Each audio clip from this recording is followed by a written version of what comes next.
You know, Tom, we learned on an earlier Doors episode, it might have been after the Doors episode, actually, that drinking excessively on LSD actually makes the LSD effects much stronger.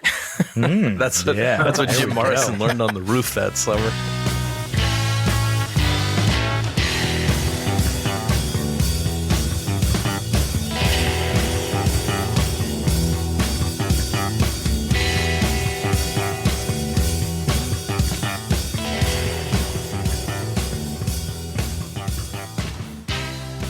Hello, and welcome to 1001 Album Complaints. This is the show where lifelong friends, musicians, and people that have alienated all of their friends and loved ones by nitpicking, panning, and mixing choices throughout their favorite albums get together to talk about records from Robert Dimery's list of 1001 albums you must hear before you die.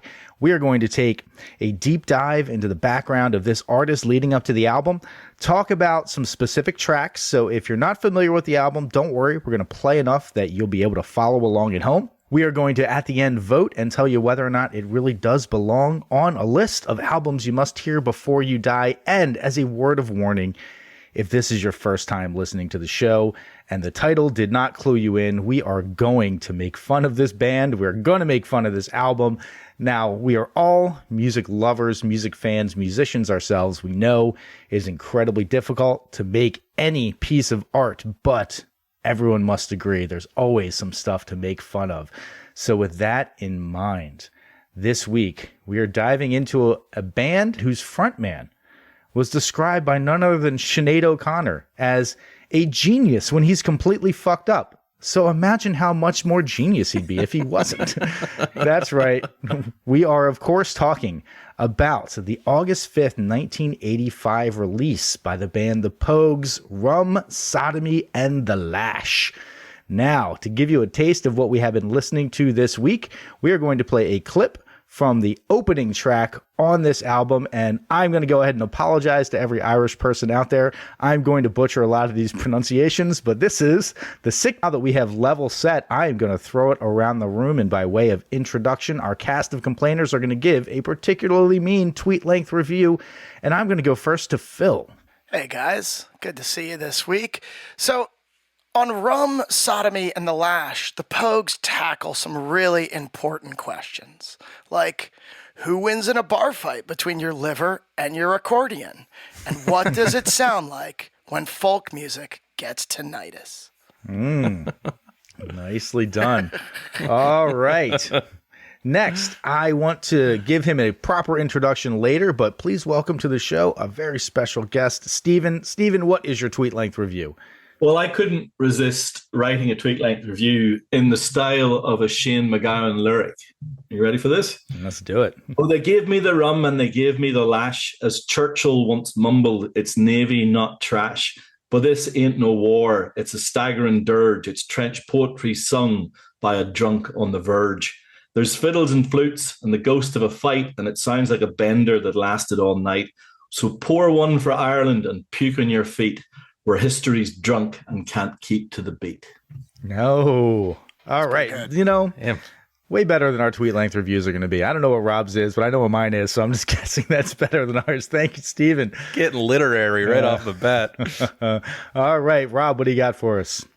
Thanks so much, Tom. Excited to get into it. You know, it's appropriate that the album is named after a Winston Churchill quote because it sounds like lead singer Shane McGowan also started his day with whiskey as mouthwash, drank 3 bottles of champagne before lunch, and chain-smoked cigars before entering the studio. Oh, you can swap the cigars for woodbines. His fingers were yellow from nicotine taint, so cigars would be a bit highbrow for Shane. You know, I found footage of him in the recording booth recording a vocal while smoking. Yeah. He was literally smoking as he was singing, and that was impressive. All right, I am Tom, and I'm going to be leading us down this debaucherous journey through the life and times of Shane McGowan and the Pogues, and my tweet-length review is Rum, Sodomy, and the Lash by the Pogues finally answers that age-old question. Is there anything the Irish are worse at than cooking? So, Before we get into our general impressions, I want to give a proper introduction to Stephen. As you can maybe tell by the accent, he is somewhat of a fan and expert on the Pogues.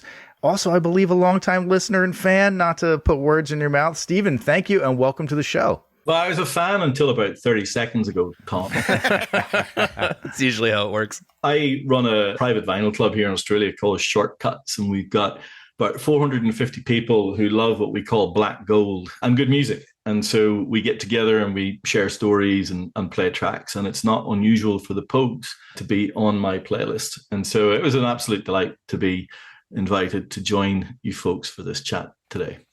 Sounds like a fun album club as well. It is.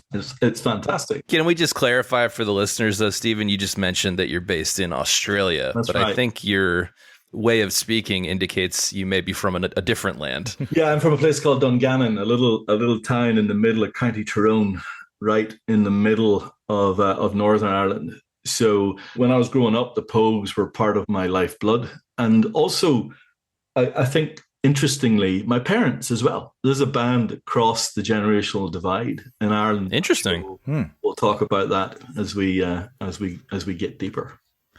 Yeah, let's dive into our general impressions of the album. I think we know, Stephen, what you thought. You can obviously jump in there, but Rob, why don't you tell us, what would you think of this week? This is one of those weeks where I'm very, very curious to learn about the context. My listening experience was a tale of two flavors. On the one hand, it's kind of timeless. It's undeniably cool. And especially when we pared it down to the focus list in the latter half of the preparation week, I really started to hone in on the songwriting aspect, which I do think is generally quite strong. That said, putting on this whole album in my normal life, it's not the kind of music I'm used to listening to. And it does fall victim a little bit to a certain kind of sameness, or maybe what even seems kind of cliche, but this is where I need the story to pull apart some of these strands and help me understand, what is the thing that the Pogues are actually inventing, or are they reviving a tradition, or are they playing with the tradition? That is truly what I'm curious about here. I think it's an interesting story. We will definitely save it for later.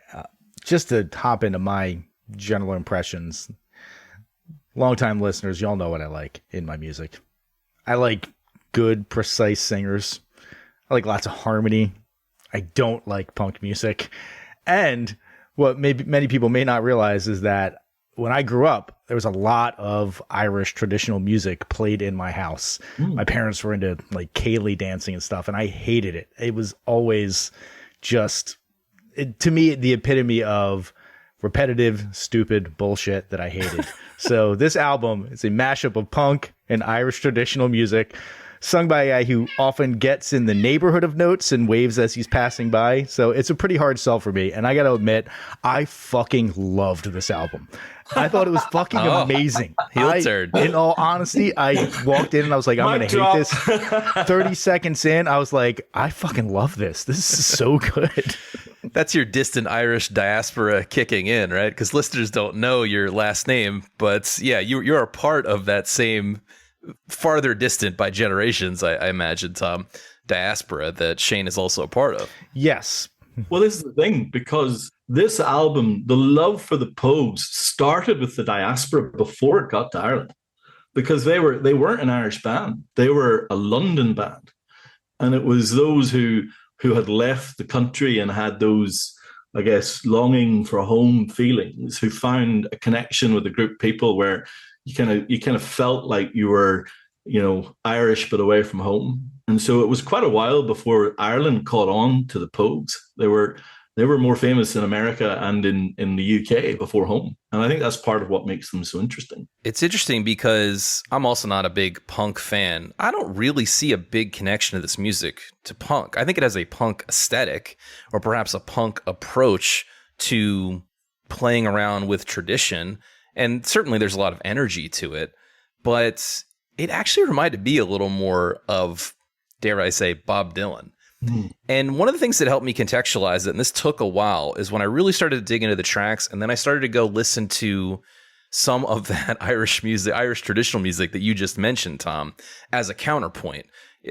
For at least one of the songs we're going to talk about, it's a It's an oft covered, almost traditional song. And listening to a bunch of different singers take on that song helped me appreciate Shane McGowan's approach, which had this voice of a normal person approach to it. And especially given that it's talking about a young man going to war, you're like, this is the only guy singing the song that sounds like the dude who is actually narrating the song. And so that's always what Bob Dylan makes me feel like, and what part of his appeal is his ragged voice is part of the appeal. It makes him a human being, and it makes the words he delivers have a different tone to them. When Shane McGowan was at school in Westminster, his family moved into what was called the Barbican, which was this kind of up-and-coming area of London that was very artsy.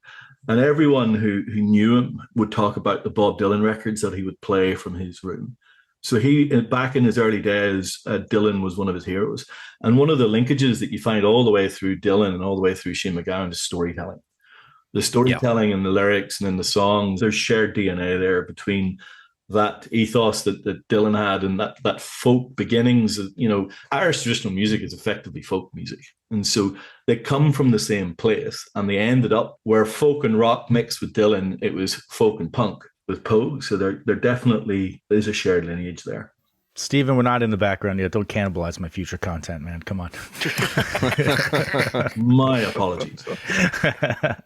Phil, what do you think of this week? I think you guys have sort of touched on a lot of the points. Like I definitely caught sort of shades of folk music, and even just like production tinges from like Rod Stewart, right? But I also caught, the Irish traditional music, definitely Dylan. The one that really, is it called Pawn in Their Game, the Medgar Evers song? That was the one that like I just kept hearing through the music. Like, so it's more the early Dylan, right? It's like up to Freewheeling and before that sort of. Totally. Yeah, and I also get like Tom Waite vibes, right? Mm-hmm. And as somebody who was raised Catholic, like you can hear Catholic guilt. Like you know it when you hear it. So like these were all things that I feel like I could identify with. One thing that I really came to appreciate as I listened to the album more is the approach to percussion. And I think that has a lot to do from the traditional music background, because there's very little snare drum, and it's certainly not snare on the 2 and 4. So in a lot of music, that sets the beat. You get kick, snare, and that's really what sets the beat. And the lack of that, you would think, would lead to less of a beat. But I think that these songs kind of crackle with beat. And I think you couldn't even have a snare prominently used, because it's so like pop, pop, pop, pop, pop, pop, pop, pop. It would just be overwhelming. And coming from a tradition of music being played in pubs, you can't play a snare drum in a pub. It's the loudest goddamn thing in the world. It would drown everything else out. That is exactly right. Because this music originates from what's called the session. So if you've ever been in an Irish bar where they close the doors and the musicians kick in the corner in the snug and they play all night, I hear my childhood in this music, because you're talking about Shane McGowan. I think you made an astute observation. He sounds like someone who's in the pub having a drink. That's what happens. Someone will walk over, sit down beside the musicians. They'll never have met each other before, and they'll start singing a song. And I hear that energy, that vibe in this, which I think is what makes me so emotional when I listen to this. This is one of the most nostalgic albums for me that I've ever heard. It just brings me places that very little music does. And it's those kind of scenes. And even on this record, you get Kate O'Riordan, the bass player, who steps forward and sings a song. And it's almost like she's the barmaid who's kind of 3 or 4 drinks in, and she goes, "Oh, I'll have a go." And she stands up in this beautiful track, and this happens, that feeling of people shouting in the background, the shouted all of that is what makes me feel so nostalgic, and it makes it feel so alive. Yeah, it's a great point. Many of these songs feel like they were recorded live. Like whether or not they were totally actually like live takes, I guess we'll dig into, but they have a very real live, raucous, freewheeling sort of vibe, which is hard to capture in a studio. It's not so easy to sound live. Especially with this many instruments. No, I totally agree with you guys. It has a very live, like I just put one microphone in the middle of the room and let it rip kind of feel most of the time. And I think that is what they were going for, but that is particularly hard when you talk about all the instrumentation. So in that sense, it feels super authentic. having never been in one of those pubs you just described, Stephen, I think where I'm coming from is as Irish ballads or singing at Irish bars is portrayed in movies and TV, it's usually this very sweet voiced approach that kind of it's not this raucous thing. And of course, what you said makes sense to real life, right? But I think that's what kind of struck me, is that it feels like this very grounded, human, authentic experience. That's what makes it cool. That's the special ingredient I think that we're hearing here. Yeah, and you made the Dylan comparison, and frankly, one of my notes is I think that Shane McGowan, I dare say, writes better lyrics than anyone since Bob Dylan. I really did fall in love with a lot of his lyrics. The lyrics are amazing. They're amazing. But the fact that his voice is not perfect, I'm not going to say not great because it works, but it's not perfect. But that's why it works. There's like a realness to it that you can really feel coming through. It's just like kind of freighted with this like character and pathos. And you just buy what he's saying. For whatever reason, I buy what he's saying. I feel like he's had these experiences. You know, one of my favorite TV shows, I wonder if any of you folks have watched it, The Wire. Oh, hell yes. Of course. Of course, There's this yeah. incredible scene where Jimmy McNulty, my namesake, I'm Stephen McNulty. He's Jimmy McNulty. And they're in a bar in Boston, and they're having a completely drunken night out. And if you rewatch season 1, you'll hear that they are belting out the Pogues in that bar. And it Yeah. is one of the greatest bar scenes that there has ever been. And it is celebrating that raucous, completely abandoned sound. And you mentioned the drums, you know, the lack of the drums. There's an instrument that's in the band, it's called a boron, and it's effectively like a drum that you hold in your hand and you beat the pigskin with a double-sided hammer, and it drives the rhythm. And the other thing that you hear in this is the genius of the accordion player, because accordion is the most cheesy instrument that there is. There is no other band that made the accordion sound cool other than Pogues. And often it's driving rhythm in the background. It's like the rhythm guitar. I will not stand for the Weird Al erasure here. Well, maybe we'll argue about the accordion then, but I think the accordion and that tin whistle kind of, you know, almost ethereally in the background is just part of what makes it feel so alive. As American nerds, Stephen, we have to rep both Weird Al Yankovic and They Might Be Giants, both of whom deploy the accordion very effectively. But no, I agree. The accordion works perfectly in this context. And, you know, I think one of the great things, I think we're all saying it about this music, is that it bears closer inspection. So in case there's anyone who really hasn't listened to the record or spent time with it, who is already kind of tuned out, I just want to make it clear that this grew on me over time, in part because the deeper you listen to it, you get all these great songwriting chops. You get these great, well thought out lines that have layers to them that we're going to talk about some of them when we get to the songs. And B, you get all these great, I think, kind of subtle arrangement decisions. They'll have two different instruments mapping the same counter melody. There's more subtlety than you might think on first listen, is what I would say. I agree. My first take was kind of like, oh man, it's going to be a tough week. But even by the first listen through, it was like I couldn't shake the lyrics and how strong they were. And I didn't know them yet. I would sort of just like get hit by a line or two and feel feelings, right? And be like, oh man, that was unexpected, you know?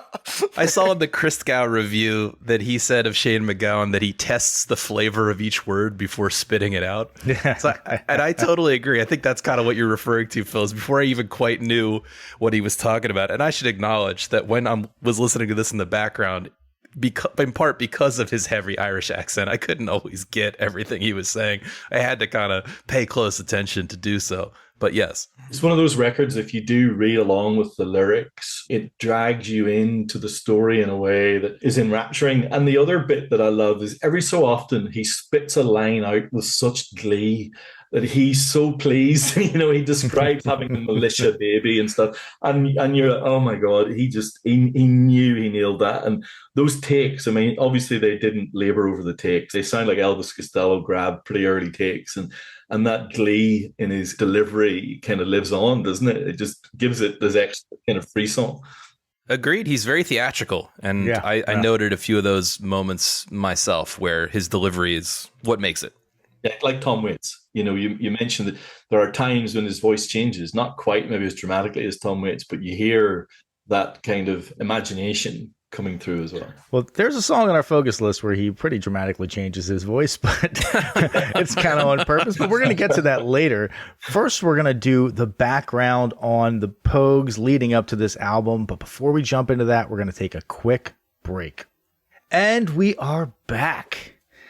Let's jump into the backstory of the Pogues. Now, the Pogues started, as so many bands do, when a singer, a banjo player, and a tin whistleist decided to get together. It's a tale as old as time. Those three members were Peter Spider Stacy on tin whistle, Jem Finner on banjo, and Shane McGowan on vocals. Point of clarification. You're telling me there's a guy walking around in the early 80s in Ireland calling himself a tin whistleist? That was his instrument of choice? Yeah. And you know what? How many albums have you sold, Rob?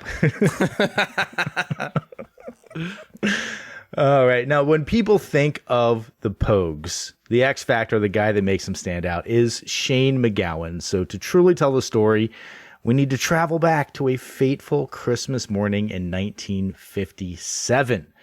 Now, this story starts not in Ireland, as I originally expected that it would, but in a village called Pembury in England, where Shane was born while his Irish parents were on holiday visiting the family. So right from the start, he is Irish, but born in England. They eventually get done with being on vacation and they go back to Tipperary in Ireland, where he grows up. Now, the house he grew up in had no running water, and there were 12 people living there. So he said they slept 3 to a bed. But as Shane recalls, he would sleep on a couch in a room right off of the big kitchen that they had, which also happened to have the radio right next to it. And, by all accounts, the house was a pretty happy home, and there was a lot of music. Now, not only do I get the sense that there was not a lot of other entertainment options in this small town that he grew up in, but it sounds like his mother, who was previously an Irish dancer and a singer and a model, was very into music and would have people from all over the town come over. And Stephen, as you're describing those sort of sessions where they would just all come over, drink in their kitchen around the fire, because that was the only heat in the house. And then they would sing and dance and have a great, raucous, drunken, good time. Yeah, her name was Teresa, and she was, in her local area, quite a famous folk singer. So she had a beautiful voice. And seeing some young photos of her, Shane's dad definitely was punching above his weight. Good get on that one. She was definitely very pretty. Mr. McGowan really took care of business there, huh? Yeah, he did. A comely lass, you might say. Yes, exactly. Unfortunately, I don't think the good looks translated into Shane, because he was always a little bit of a goofy looking guy, as I'm sure you all have noticed from some of the pictures of him. So he had this very happy childhood growing up. Again, poor, but loved it. His house was kind of the center of attention for the village. People will come over, always have a good time, always people there, always lots of music, always lots of laughing, always lots of drinking. But around the age of 6, his family decides that they want to test their fortunes, and they move to England as part of this great wave of Irish migration into Britain that happened in the 60s.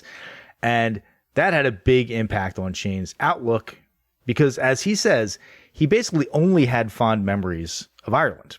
So he thought of Ireland as this sort of idyllic place where it was just full of music and laughter and good friends. And as he said, he didn't have a chance to grow up and realize the flaws in Ireland and get disaffected with the church and with, the government and stuff like that. So he always just idealized Ireland.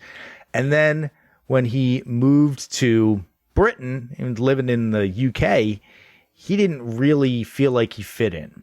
And Stephen, this is something that I don't know if you have more to say about this, but that wave of Irish immigrants were sort of seen as second-class citizens by the people of England at the time. They had a lot of manual labor jobs, and they weren't necessarily thought of as shining examples of society. And the people in Ireland also sort of looked down on them for giving them a sort of bad reputation as these, drunken Paddy working on the railroad, as they said. Yeah, that feeling of there being a financial and an emotional loss in moving away was huge. And then what made it worse was where I'm from, the war in Northern Ireland, the Troubles, the fact that the IRA, kind of fired up late 60s, early 70s. And so Shane McGowan would have been brought up in not just the I'm Irish away from home, I'm not welcome here. Not only that, but it would have faced into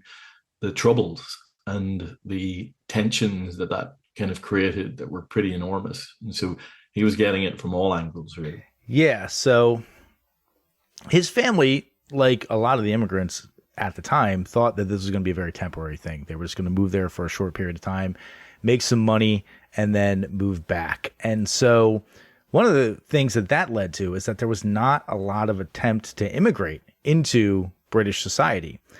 And I heard someone say that the message that was subliminally relayed to the children of these immigrants was, don't get too comfortable here. Your real life is elsewhere. Your real life is back in Ireland, and we'll go there soon. And so there was, again, this idealized perfect Ireland off in the distance, which was a stark contrast to kind of the harsh realities of the life that they were living in Britain. Now, Shane was a bright kid. Some people have said that he was a genius, and his father particularly fostered his love of literature. He was apparently reading incredibly complex, long Irish and Russian literature when he was a young kid. Do Irish people write difficult literature, Tom? I'm not aware of that. Yeah. They're known for their very concise and not at all rambling books that they obviously wrote while they were, sober and working out and eating a lot of vegetables all the time. Okay. Yes. When he's 13 years old, he actually wins a literary contest that was put on by the Daily Mirror, and this sort of leads to him winning a literature scholarship to the very prestigious Westminster School in London. And I looked up, that school has been around for 3 times longer than the United States has been a country. There's records of it being at school in the 1300s. And so he got a chance to go to this very prestigious school. Again, probably outside of the means of what his family would have been able to afford, but he's a very bright kid. And so we're going to level set here. It's 1971. A 14-year-old Shane has moved from Ireland with his family to southern England. Hasn't really found his place in the world yet, but he's very smart, so that earns him a spot at one of the top preparatory schools in London. Things are finally looking up, except he's expelled from the Westminster School before he finishes his second year when he is caught with drugs, of course. No word on what drug he was caught with, but it leads to him dropping out of school entirely at 16 and essentially becoming a drifter around some of the seedier neighborhoods of London. This is a good move, though. This is a good move for a punk star or an author. So Yeah. He's like, I already have a substance abuse problem. I just got to throw an author or musician, and I'm right there. I was like, half the resume. He's just stacking the cards that he needs to, to win that hand. Yeah. So despite being bright, he's young and has no credentials, so his options for work are relatively limited. But he manages to land work at 2 places that pretty much epitomizes his passions for the rest of his life, and that is working at a record store and tending bar. So he's essentially bumming around, listening to music, tending bar, living in a society where he doesn't feel like he fits in. And despite being a promising youth, he's been pushed out to the fringes by square society, and he's pretty pissed off about it. And I think that you know where this is going, because this is 1976, and Shane is about to fall in love with punk music. Now, right place, right time. Shane must have thought that punk music was created just for him. He said it was the first time that he'd been happy since his childhood. And that was because there was this energy and chaos that spoke kind of directly to how he was feeling and where he was in his life. And much like the happy family gatherings, there was a lot of singing and dancing around there. He also was getting this sort of sense of community with these people where he would go listen to music and sing and dance and participate along with it. And I think that speaks a lot to the trajectory for kind of the rest of his life, is that the punk scene was important to him because he felt like he belonged somewhere. And it's probably true of a lot of the kids that got into punk in England during this sort of heady, 14 months that punk was a thing in England before it fizzled and blew apart. But one of the things that really helped to drive the sense of togetherness and belonging that people who were in the punk scene felt was that because of the fashion choices, they were sort of like immediately recognizable to each other. So you could walk down the street and be like, that guy's a punk. And also, you would walk down the street and people would be like, that guy's a punk, fuck that guy. And so it was a little bit of this like flag that you wore of like, you'd see your people and you're like, this is my tribe. This is like the disaffected youth that we all sort of feel the same way. And it's, you know, putting your thumb in the eye of the establishment while you're doing it. I don't know if you read in your research, but he ended up at a Clash gig, getting into a fight and having a chunk of his ear torn off. And there's this incredible photograph of him in the crowd, pogoing with the blood pouring down the side of his face at an early Clash gig. So here's the interesting story behind that. He, in an interview, said that the way that started, it wasn't a fight. He was hanging out with a girl who was a friend of his, and they were biting each other. Like, just to be fucking weird. They were biting each other, and it culminated in her smashing a bottle and slashing him on the face. But it wasn't like a fight. They were just trying to take it to the next step. And so like she'd bite him, he'd bite her harder, she'd bite him harder. And yeah, eventually it was published in NME. The photograph of him is a very iconic photograph, Cannibalism at Clash gig. And that's actually not the only time that he was featured very prominently in photographs in publications at these punk shows. He was a very visible member of the scene and always up in the front row, always doing crazy shit. There's a picture of him. I actually don't know what publication it was in, but he's like laying on the ground in the middle of the show. And he's just kind of like laying on the ground, looking all fucked up and drunk, but happy.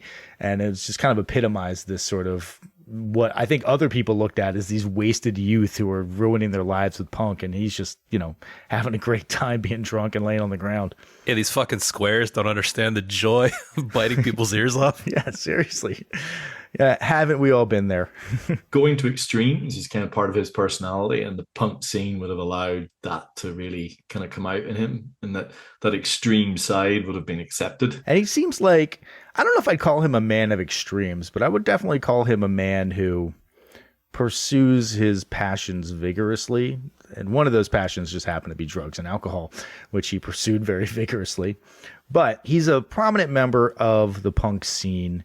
He's got the look. He's got the attitude. He has of yet shown no appreciable musical talent. Of course, it is time to start a band. That's what everyone wanted to do. If punk has taught us nothing else. Yes. Like, you got the look, you got the attitude. I mean, that's all you really need. Let's get a band going. So in 1977, he forms the band The Nipple Erectors, later shortened to the Nips, both of which are actually pretty great names. The Nips is a great name. The Nips is really good. Yeah. They have some minor success on the circuit, mostly driven by Shane's undeniable stage presence and songwriting. And at the time, he is going by the stage name Shane O'Hooligan, because he's certainly trying to dispel those stereotypes about Irish people. And they released a single called Gabrielle, which is popular enough to land them the opportunity to record a demo for Polydor Records in 1980. And then the band pretty much immediately breaks up. And like, oh, small taste of success. Let's throw that all in the garbage can. They break up in December 1980. They announce that they are playing their last show, and the members go their separate ways. This is just a straight up punk band, right? That's what we're understanding. Well, yes, but that song Gabrielle that was their big hit is not what you'd think. It's not a thrashy song. It's actually kind of a little bit like a punk ballad. And quite melodic. Yeah. It definitely has more songwriting to it than 99% of all punk songs that I've ever heard. So there's already some glimpses of, I love punk. It's so great. I can also do downstrokes. You know, there's already some glimpses that this guy probably has a little bit more songwriting talent in him if he can sort of foster it. Now, Shane had been playing in a, quote, occasional band called the Millwall Chainsaws with two other musicians, Spider Stacy and Jem Finner. And when the Nips break up, he focuses more on that project. They changed the name to the New Republicans, and in early 1981, they performed their first gig as the New Republicans on the same bill with noted sex dwarf enthusiast Soft Cell. Nice. Yeah. Love those guys. Despite what any auditory evidence might suggest. So the New Republicans doesn't really have a lot of legs, especially because in the early 80s, punk had pretty much fizzled out, and the synth heavy sound of the new romantic movement had come to dominate the airwaves. Now, Shane was not a fan of this ultra modern synth sound, and really the main alternative for music at the time was world music. So those were the two big things that were happening in around London in the early 80s. Was people were really into this new romantic stuff, and they were into world music, playing like, what does Shane say? It's like you got a bunch of guys playing South African music, or playing African music and South American music that have never been like south of, he mentioned some square in London or something like that. But he's basically like, these guys have never been to any of these places, and they're playing this music as if they have any idea about it. And I'm looking at this, Shane's saying, I'm looking at this and thinking, if you want traditional music, quote unquote indigenous music, you got this great music from Ireland that's right in your backyard, would be a lot more authentic than this bullshit, I'm playing Peruvian music. And it's like, you've never been to fucking Peru. You have no connection to Peru. But there's a bunch of people with a lot of connection to Ireland. Yeah. Why don't we go down that road instead? And honestly, he's not wrong. If you want to really get into world music, almost like a language, like you really have to learn it inside and out. You have to understand context and culture. You probably need to go to the place at some point and play some music there. Like, I'm not saying other people haven't pulled it off without doing that, but that kind of is what it's going to take, to really master a sound for most musicians. To truly understand it and not just do a cheap photocopy of totally. it, Totally. Yeah, and this is why I do think, regardless of what you ultimately think about the music, this is an undeniably cool move because it's so against the grain of what you're expecting. And another thought I had while listening to the record this week is that it is timeless in the sense that I do not immediately know what decade it was recorded in. You know what I mean? And I meant that as a total compliment. I think Elvis Costello was going for that. He said he wanted to record them before some other big name producer fucked them up, which I thought was an amazing. Hell yeah. Yeah, you don't want to take what sounds like a roving band of drunken lads and put suits and bro cream in their hair and, slow them down and try to box them up. Let them be who they are. And I think that is part of the genius of the production of the album. But at this point, it's really just a banjoist, a penny whistleist, and a singer. And they decide that they're going to form a band called Pogue Mahone, which is both a reference to a line from a James Joyce novel and an anglicization of the Gaelic phrase Pogue Mothon, which means kiss my ass. Mm-hmm. So I don't know if I'm pronouncing that correctly. I know I'm not pronouncing that correctly, but it basically, their band name was Kiss My Ass in Gaelic. And coming from the punk scene, they are approaching this music with not a precious, respectful take on traditional Irish music. They bring the same kind of fuck authority attitude and smash it into what otherwise would have been considered a kind of quaint and wholesome musical tradition to create something new. And that's where I think the punk aesthetic comes through in this, is not treating it with kid gloves. I mean, like, you have to respect the tradition. Like, fuck that. We're just going to use this as a vehicle for sort of what we want to do. I have a couple questions. Maybe you can answer, Tom. Maybe Steven can help. Is this instrumentation pretty down the line traditional for the music? Yeah. I mean, Shane McGowan played guitar and bodhrán, which is that rhythmic I was talking about. The tin whistle, the accordion, they're just standard session instruments. That is exactly what it would have been in thousands of pubs up and down Ireland. So was this music happening in England at the time, or was this truly a reinvention or bringing it to England because there was just this population of Irish immigrants or second generation Irish immigrants there to receive it? So they were reaching back to a tradition that was actually more popular in like the 50s. This is music that had gone out of fashion, and they sort of were bringing it back and reviving it with a more modern bend to it. So it's not like they were reinventing the wheel. Clearly, you're not reinventing the wheel with traditional music, but they did modernize it. And 21-year-olds were not listening to this music before the Pogues came along. It was their weird grandpa music, Yeah, there was a band, the Dubliners, that came through that Shane McGowan loved, who started to bring the tradition back even to Ireland, and they were kind of leading the charge as well. And the lead singer of that band was one of Shane McGowan's heroes as well. Yeah. And, earlier I said something to the effect of like, it could be considered a quaint and wholesome musical tradition, but that's not really the case. Like, if you listen to a lot of these Irish traditional songs, they're not about true love, and it's about drinking and roving and rambling. Well, I was gonna say that Tom and Phil and I did some of these songs in the Chop days, like "All for Me, sure. Grog." I definitely remembered Grog, which I certainly learned from the Dubliners. I don't know if that's a traditional song or if they wrote that. And the Wild Rover, I think we did at least once, Tom, right? Yeah. And I have come to appreciate that kind of music again. I hated it growing up, but I have come to appreciate it because as you dig into it, again, it's not this kind of stuffy grandpa music. It's a lot of like, yeah, I went out and I was a piece of shit, and then I left home and I made some money and I came back, and I mean, I'm still kind of a piece of shit, but now I got money and I get to tell everybody to go fuck themselves. Like, it's great subject matter. Yeah, that's the gist of it. Yeah. And I just so happen to be back in Delaware, and I'm going around telling all kinds of people to go fuck themselves. It's great.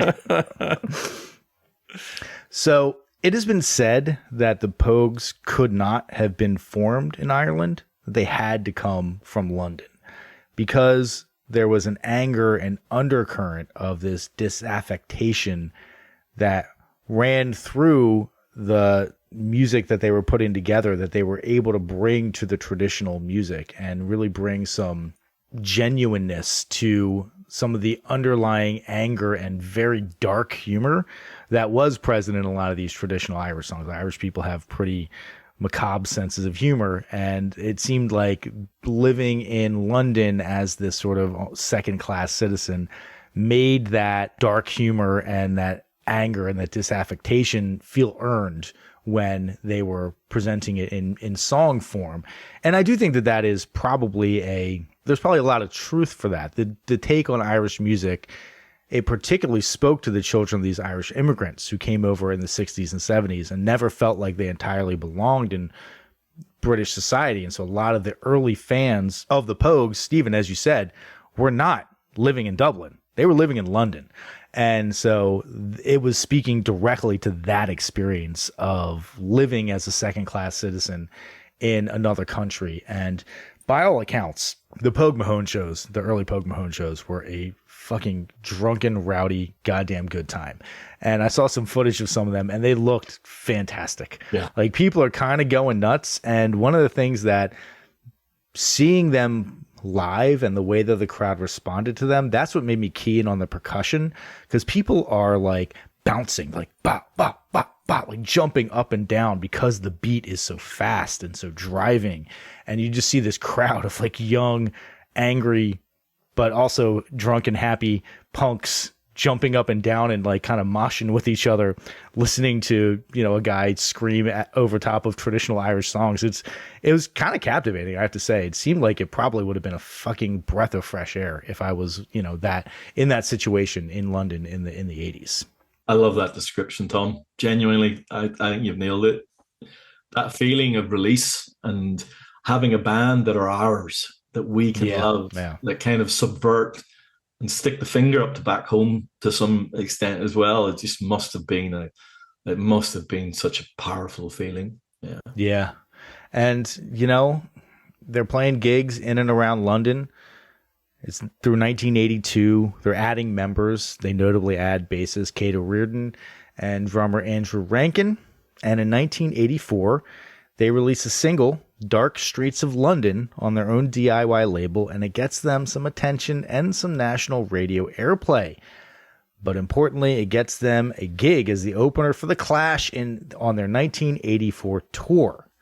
So this is not The Clash, where people are smashing bottles and, cutting people's faces up in the middle of shows. This is The Clash several years into being a very, very popular band. Yeah, the Clash are huge at this point. Isn't this Rock the Casbah Clash? Yeah, this is like main stage at Live Aid, The Clash, Yeah, I think that they're probably still touring on the album that Rock the Casbah came out on, which I'm trying to even remember what Combat Rock. Combat Rock, that's the one, yes. Just trying to score a point with all the listeners who already hate us. Combat Rock sounds like a URL you already own, Rob. Hell yeah. All right, so through their opening for The Clash on this 1984 tour, they get noticed by Stiff Records. Now, one thing that is important to note is that they are still being called Pogue Mahone at the time. But apparently, people are calling in to the BBC to complain because they view their name as vulgar. And so a particular BBC radio host, David Jensen, just starts referring to them as the Pogues.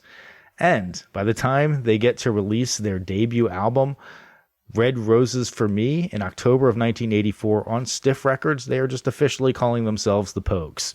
So I was like, somebody else kind of gave them their name. I think Pogue Mahone is a great name, but also the Pogues is a pretty good name too. I think Pogue Mahone is better. They should have stood their ground on that one. Maybe Stiff Records was telling them they had to change it or whatever. There's a really subtle lean to America in the early music in particular. And I know the folks at home can't see this, but I'm going to hold up the sleeve of Red Roses for Me. Can you see who the figure is in the background? John F. Kennedy, hell yeah. The way it says Pogues even has like a Grateful Dead vibe to it. Yeah. Or like Boston, you know? Absolutely beautiful shot of Kate O'Riordan, who kind of is so important in these early days right there. Yeah. JFK was right in the middle, but really subtly played. So that link to America that ends up in Fairy Tale of New York was always there, even from the early days. Well, because Kennedy was the first Irish Catholic president. I mean, that probably meant a lot to Irish people in America and Catholics in America, certainly at the time, right? Yeah, yes, definitely. Yeah. Yes, coming from an Irish Catholic family, yes, it did mean a lot to Irish Catholics in America. I mean, my family all turned Republicans, and now I'm sure would spit on his grave if they could. But at the time, they were very proud before talk radio got into them. But let's not go too far down the garbage can that is modern American politics. So, Red Roses for Me is hailed as new and refreshing by the London Music Press. It is called, quote, positive drinking music. And our boy, Robert Christgau, gave it a B+, saying tepid it ain't. So the album's a moderate success. It goes silver in the UK, and it catches the attention of one Declan Patrick McManus, more commonly known as Elvis Costello, a man who was also an Irishman born in London. Now, his parents were also both born in England, so he was sort of generation removed from the Irish immigration, but he still identified as an Irishman and probably still felt a lot of the same disaffection that these young Irish people were feeling before he made tons of money being a super successful musician, and then decided that he wanted to produce the Pogues. He was definitely very connected to his Irish roots. I remember that from the Elvis Costello biography I read. Although I do think, correct me if I'm wrong, Tom, I believe he was born in Liverpool, not London. Oh, go fuck yourself, Rob. I got a lot of notes. I'm just predicting the comment thread. I think you are correct. Arguable whether he was interested in the Pogues or more interested in their bassist. Hey. I mean, they did get married, right? Oh, you know what? Born in London, England. Go fuck yourself, Rob. He moved to Liverpool when he was young, but he was born in London. So, Yeah, but still. Yeah, but still. So it's a big deal that Elvis Costello wants to produce the Pogues. So originally he signs on to produce 2 songs for them. They go to Elephant Studios to record A Pair of Brown Eyes and Sally McLenane.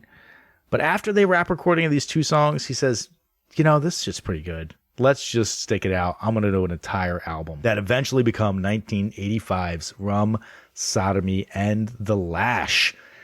And, before we move on, talking about the recording of this album, I think Costello really captured their vibe. Like, he got what this band was about. And you can kind of tell in the approach that he took to producing them. Like you said, he wasn't trying to dress it up too much. He wasn't trying to make them anything that they were not, presented sort of warts and all as this total package. And the other thing that I think is an incredibly impressive feat, especially at the time, is that, Phil, as you mentioned, a lot of this was recorded live. And think about studios, especially higher end studios in the mid 80s, were all geared towards synth and digital. And this is acoustic. And he's like, we're going to need like 23 microphones. Yeah, because you can hear the instruments. Like, there's not a lot of muddiness. It actually sounds really cleanly recorded. Especially when, like, the whole band gets cooking and you're like, well, there's the accordion, there's the penny whistle, and there's the bass, and there's the banjo. Kind of hard to hide a penny whistle. Penny whistle cuts through pretty well. yeah, I agree. No, it's a great point, because I think the logistics of what you just said, Tom, are important, which is the last band that was in there was almost certainly one dude with a keyboard providing the backing track. Absolutely. They had to change a lot of stuff to get this band going. And I'm sure the last band that Elvis Costello had helped to produce was much more synth oriented and not this sort of let's get 12 guys in a room banging on acoustic physical instruments and try to capture that sound perfectly. And so we often shit on the 80s as a particularly bad time for the recording of music, like the actual act of recording music in the 80s. They hadn't quite figured out how to use digital recording technology very well. But I think that whether or not they were using still 2-inch tape or whether or not they just absolutely nailed it digitally, this is a really, really well recorded album. And I think that it's just really impressive. But you can definitely tell that, like, it isn't overdubbed to shit, right? Like, it feels live in a way that is almost impossible, less, Dark Side of the Moon to capture with a bunch of overdubs. He did have some history in this, though. So he was the producer of the first album by the Specials, which is another. Oh yeah, I know the Specials. Lots of different musicians, all from a different diaspora this time, from Africa, Caribbean, and he brought that band in, and that album is a magnificent recording as well. And you can hear that similar idea. I'm just going to capture this band as they are in this room right now, and he carried that into the Pogues. You know what might have helped with the ability to capture the Pogues live sound? No snare and no cymbals. Two the loudest instruments by far. They're going to bleed all over everything. Yeah, so you got no snare, no cymbals. It's probably a lot easier to capture that clean sound in the room. There was that one poor bastard wandering around the Irish pubs with just two big cymbals looking for a band to join. They're like, no, man. Sorry. We're pulled up. Yeah.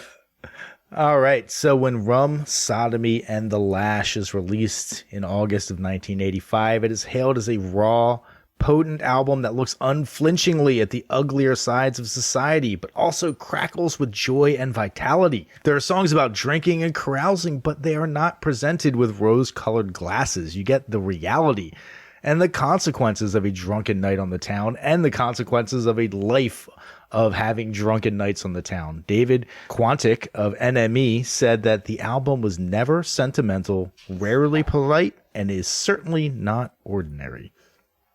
And I think that is a pretty good encapsulation. It's certainly not ordinary, and it doesn't take a polite approach. When I was saying wholesome earlier, talking about traditional music, maybe polite is a better word to have used for that. This is a lot more in your face than I think traditional music often is. So apart from the up-tempo, high-energy songs, there's also lots of ballads. And I think McGowan really shows that he's a master of the Irish ballad. He takes this sort of traditional form and he brings a bit of the punk sensibility to it. I'm not talking about the sneeringness of punk. I'm more talking about he doesn't talk about love and heartache in grand terms. He brings a sort of gritty reality to that subject matter. And I think a lot of what punk was trying to do was sort of shock you.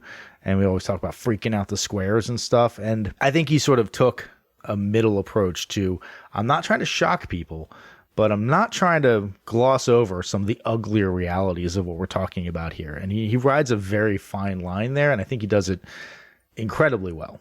Well, another songwriter touchstone would be Lou Reed, right? Who brought things to this everyday dirt and grit version of reality, which rings true to people who are on the fringes of society, let's say. Lou Reed, I often listen to those songs and I think he's taking a step back and he's looking at it almost through like a sardonic lens, whereas the Pogues, you get the feeling Shane McGowan's living it. Some of the songs probably are autobiographical, but you can really feel the dirt and grime and that it's him. Lou Reed is always through a little bit more of a I don't know, caustic lens to my ears anyway. Great point. That might be the most literary point that's ever been made on the show, Stephen. Yeah. I'm sorry about Nice work. I'm not a huge Lou Reed fan, and I'd certainly take the view of Lou Reed that, as you said, it's almost like when he's talking about these gritty realities, it almost seems like exploitative to me. Like you said, like voyeuristic. Where one of the things we're going to talk about later is that Shane McGowan was famous for walking around super shitty parts of London with his pockets stuffed full of 20-pound notes and just handing them out to all of the beggars and prostitutes and down and out drunks that he would see on the street. People said that he would famously walk around in like no jacket and shitty pants and shoes in the middle of winter and just make sure that he was walking around and giving people money, because he always said, I might be there someday, sort of there, but for the grace of God, go me. I could be there, but it seemed like he had a genuine empathy, and it wasn't this remove. He really lived it. Yeah, Lou Reed, definitely that caustic, sardonic lift. Tom Waits, we mentioned earlier, often detractors will say that it's an affectation, that it really isn't. He's kind of inventing. Whereas with Shane McGowan, I think part of the reason that he became so utterly beloved by the Irish nation, and to the point where the president of Ireland wrote a eulogy for his funeral, is because it was never an affectation. He is the person that you're hearing on this record, and it feels so real. And I think that's partly why it's such a deep connection with people like me, whereas I can't feel that with Dylan, with Waits, with Reed, but with Shane McGowan, I can. It connects in a way that makes me feel really emotional. Well, a lot of people did connect with this album because Rum, Sodomy, and the Lash eventually hits number 13 on the UK charts for all albums. And that is finally going to bring us to tonight's edition of By the Numbers. Good golly. Hey, I'm looking forward to this. My favorite part. An hour plus into it. Good Lord. Now, I would say that the first number is 3, and that this is the third podcast that I've recorded in this last week. And so I've had a lot of stuff on my plate. But I won't say that because, Rob always works harder than me. So I feel like I can never complain about working harder than Rob. That's the strategy, Tom. The first number that we're going to throw out is 6, as in Shane McGowan spent 6 months in a psychiatric hospital when he was 17 years old for drug addiction. Damn. And again, I don't know what drugs he was on at that time. It seems kind of extreme, so it probably had to be something pretty serious, but he also was diagnosed with situational anxiety, which, like, I guess same, buddy. Like, I get anxious in situations sometimes. Is that what they were doing with diagnoses back in the day? Like, sometimes you get anxious in certain situations. Yes. Okay, you have situational anxiety disorder. Yeah, I agree on the face of it. That doesn't sound too intense. Yeah. It sounds like everybody, but Sounds like, I'm sure I'm an asshole, and there's, lots of people out there that are suffering from extreme anxiety. And so I'm not trying to downplay it in any way, shape, or form. But again, the diagnosis was not extreme anxiety. It was situational anxiety. Situational anxiety, yes. Well, it probably wasn't helped by this next number, which is 5, as in Shane McGowan reportedly started drinking at age 5 when a relative gave him some Guinness to help him sleep. And I always see that and I say sleep, I think you mean pass out. Because there's no amount of Guinness that a 5-year-old is going to drink that is not going to make them fucking pass out. Which seems pretty irresponsible, but also, different times, as they say, right? Yeah, definitely different times in terms of how society thinks about that. I can guarantee that one. I don't. Yeah. I don't know if we should let him off the hook or not, but it is different in Europe. Ireland counts as Europe, right? It is different over there. No. Yeah. Yeah, I think that he grew up in an unusual circumstance, and he had a predilection for extremes, or for maybe the right word is excess. Yeah. Well, I saw an interview with his sister where she was basically saying people think that he is self-destructive because, like, the doctors will be like, you got to stop drinking or it's going to kill you. And she's like, no, I think that he just doesn't like life if he can't have a drink. And so It's not like he wants to die, but he's sort of saying like, well, this is the life I want to live, and I'm going to live that life on my terms. So the next number is 18, as in Shane McGowan was thrown 18 feet after being struck by a cab in London. One of many incidents where he drunkenly wandered into the streets and was hit by a car. It was apparently relatively routine in the 80s that he would injure himself either by falling down or being struck by a motor vehicle. And multiple times being struck by a motor vehicle, that's on you, buddy. There's no one else's fault for that. Yeah, I don't know how I would do after the first one, definitely the second one. I just can't imagine I'd ever feel right again. Yeah. He was younger, though, right? He may have that young blood still. I mean, it's in his mid-20s, but, you know, it's not like he was 12 or something like that. And then the last number that we're going to throw out, as has been hinted at before, is 0, which is the number of weeks that this album spent on the charts in Ireland. It was not a hit in Ireland. And it was essentially an English and American phenomenon. They were too busy buying U2 records? Well, they were too busy thinking that the Pogues were some anachronistic throwback. So this is my mum's view. So when she would first hear, because the Pogues appeared on Irish TV around about the time that this album was released, they didn't appear before. And they were on some pretty major TV shows, like the equivalent of the Late Show. It's called the Late Show here, the late night shows in the US. And the presenters would say, "Aren't you just making it worse for Irish people? Aren't you just propagating the drunken Irish paddy meme? I mean, is this what you want to be?" And Shane McGowan would very politely say, "No, this is the celebration of who we are and what we are." And it took Ireland a while to kind of realize that was true and that it wasn't some kind of weird, throwback. And so my mum was very distrustful of the Pogues initially, but eventually it started to seep through that it was a lot more than what the press was describing. Yeah. And I think that experience was pretty common, Initially, people were very dismissive. What Tommy Mackem of the Clancy Brothers said, the Pogues were the greatest disaster to ever hit Irish music. Yeah.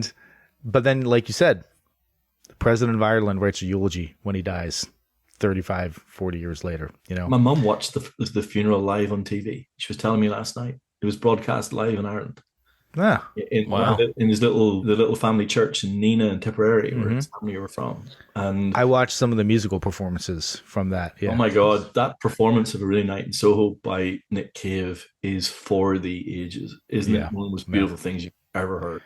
And it seemed like just a bunch of people who were genuinely moved by his music. Dancing in the aisles in a church at a funeral. It was unheard of. It made the news everywhere here how Shane McGowan's funeral went down. Like, that's when you know that you became a legend.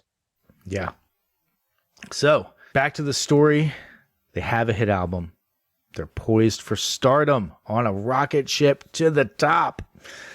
No, I'm just kidding. The band is completely dysfunctional.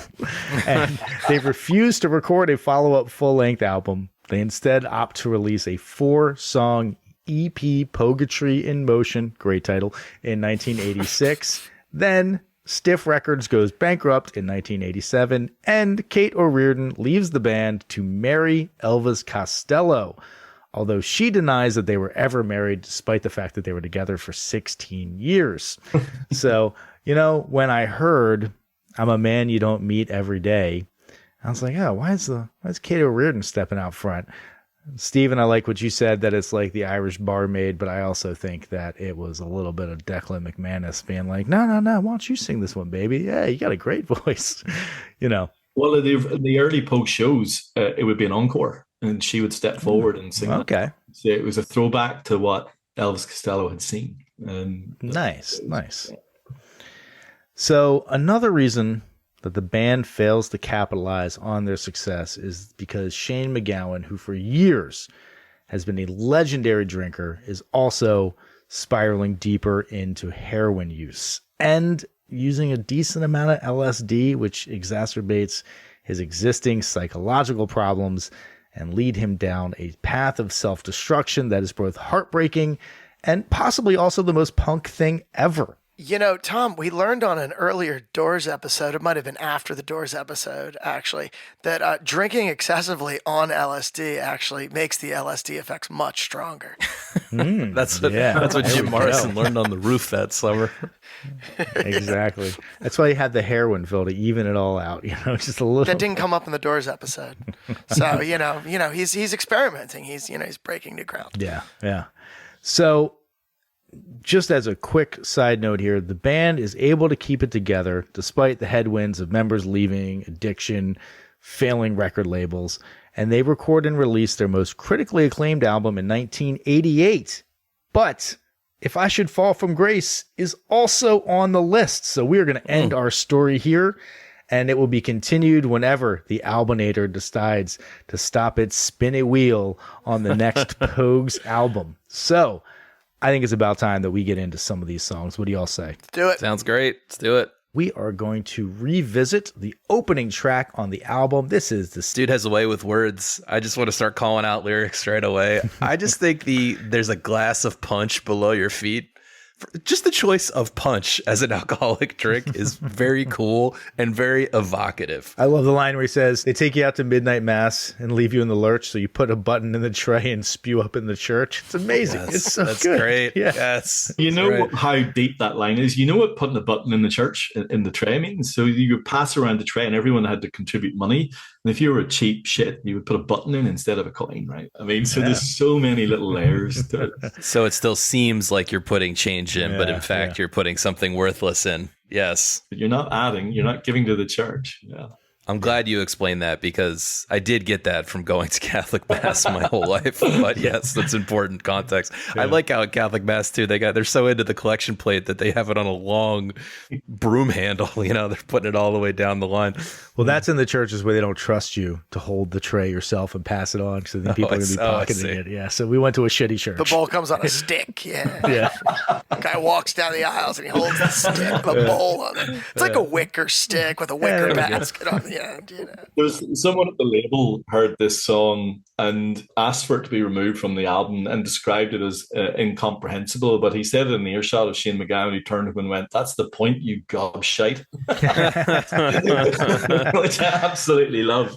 I definitely had to read along to the lyrics to be able to understand what he said. But when I did, I was like, these are fantastic lyrics. It's such a good, just like little slice of a drunken night. It's just a little vignette of a drunken night. It's perfect. Well, I was going to say, and in addition to reading along to the lyrics, I then went down a wiki wormhole of Irish mythology for Cuchulainn and diving into that, trying to make sense of those articles. County Tyrone is right in the middle of Ulster, and Cuchulainn is a mythical hero of what's called the Ulster cycle. And he was a battler, a warrior, a great leader. Whereas in this song, Shane McGowan imagines him as a washed up drunk who, has kind of lost his will to live. Kind of incredible. Yeah, it's so great. And his voice just has so much character. And like the delivery reads as punk, but the lilting rhythm of these kind of jig type songs, the contrast between those two, I found to be great because he has a little bit of not the sneer, but he's got a little bit of the, kind of growl going on that you get from punk. But it fits so well in something like Rob, you said. I pictured Irish traditional music as like, "Oh, Danny boy," like the kind of like totally. Beautiful voice. And it's such a, just a refutation of that. It's amazing. And what is he, like 27 here or something? Because he sounds like a grizzled old miner. Well, he's been living a hard life. Well, I mean, it definitely shows up on this track. It doesn't show up quite, it shows up on other tracks, at least 2 or 3 more on the focus list. But like this maybe also speaks to the arrangement of the band. Like he has a really low guttural voice. He's moving like a lot of air, like he makes a lot of noise down there.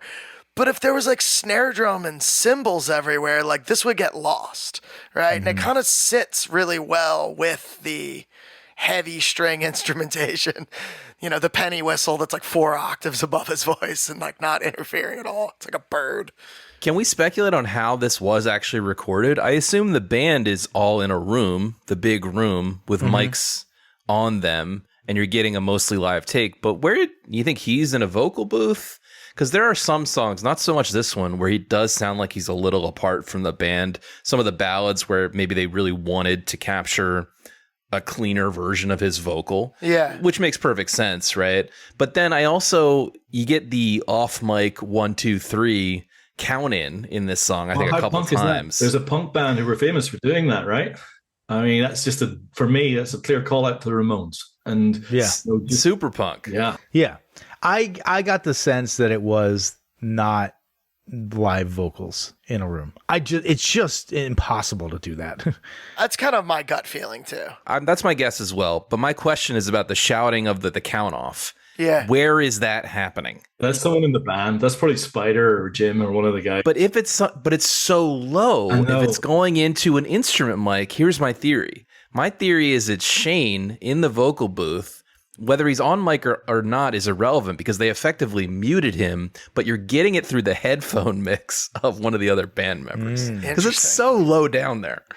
It is super low down. And it is possible that, for anybody who has not been in a recording studio, you do have, in most situations, you have headphones that you're listening to the rest of the band in a mix that is giving you what you should be hearing to play along with. And you can usually personalize it and bring other things up and down and whatnot.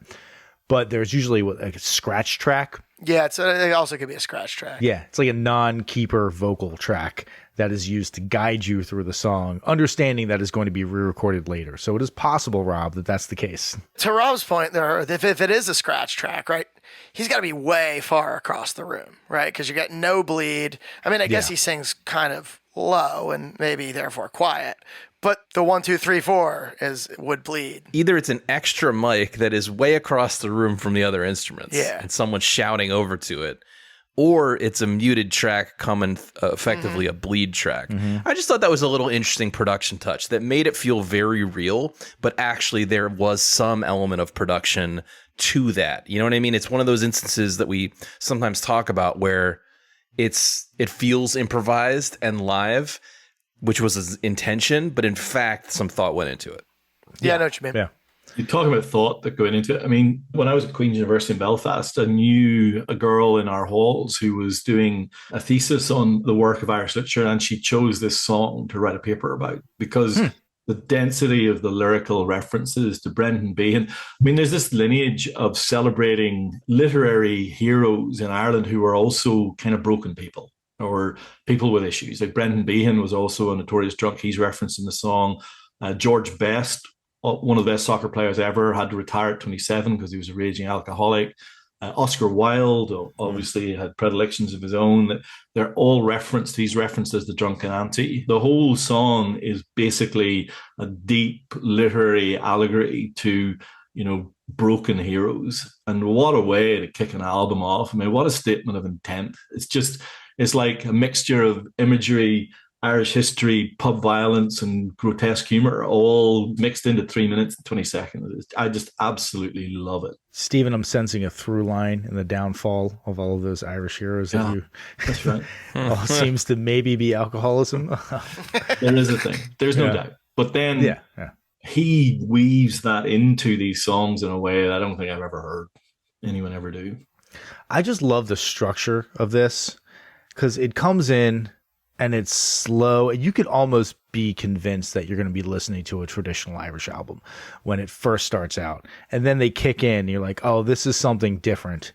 And then it slows down again. It gives you a breather. And then it kicks back in. And then it is fucking out. And it's like perfectly timed. It does not overstay. It's welcome. I mean, the song is like just a shade under 3 minutes long. And it's just kind of like, boom, hit you. Little breather, boom, hit you again. Let's get out. It's a great opener to the album.